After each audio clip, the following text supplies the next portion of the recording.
now to Flags of Valor, founded by two veteran special ops pilots who hire other combat veterans to design and manufacture rustic wood and metal flags. Co-founder and owner Brian Steorts joins us now from Ashburn, Virginia. Brian, welcome. So how do you and other veterans stand together in the face of crisis? What has your experience been like?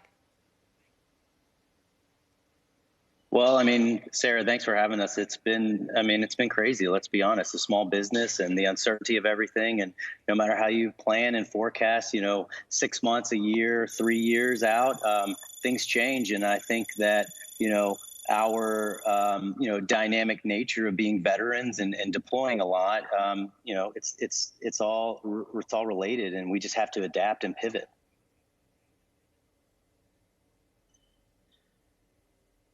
Dave?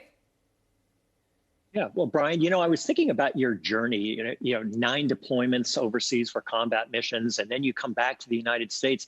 And in a lot of ways, you're continuing the fight for the country by bringing manufacturing to the United States, homegrown products, raw materials from the United States, and then boom, all of a sudden this happens. But then I was thinking, maybe this is an opportunity for you, because I see so often in small businesses where a lot of energy generates very little profits. Maybe it's a time to move away from the retail side of it, which is probably a fair amount of work, and just step on the gas on the parts of your business that now are really working.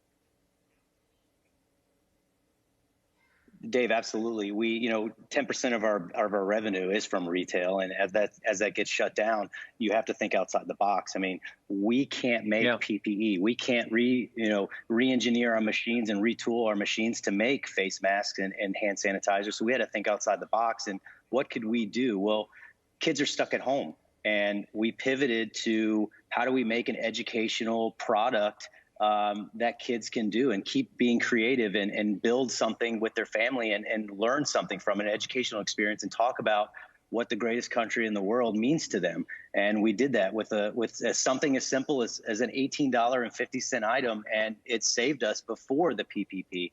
And we're very grateful for that. We're very grateful to, reinvent ourselves.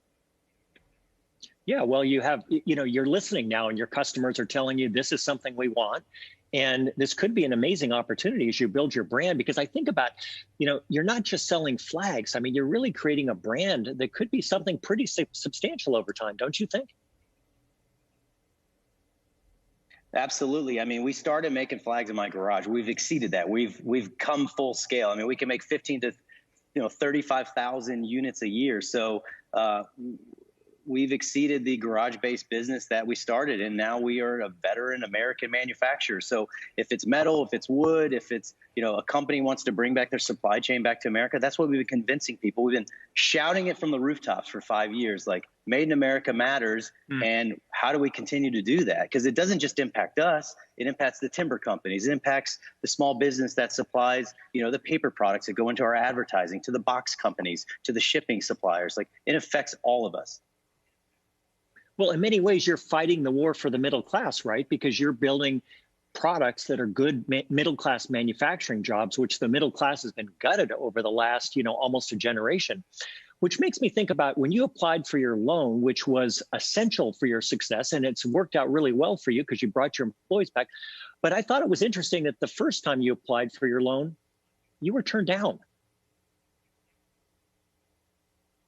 We were, as much as we tried, and as much as, my business partner handled that, and he spent, hundreds of hours working that. And unfortunately, it didn't happen for us. And we keep saying this, but as hard as it was for us to not get approved the first time, we still got approved. And we're not going to complain that we got money and that we have to pay taxes on it. I mean, it's helping us. We could either, roll over or lean forward, and we chose to do the latter, and that was before the PPP. So, thanks to our great network, thanks to the Small Business Council within the U.S. Chamber of Commerce and some of our great corporate partners like Under Armour and Under Armour Freedom, like, they've been there with us, and they helped support us as a small business, and we're grateful for that.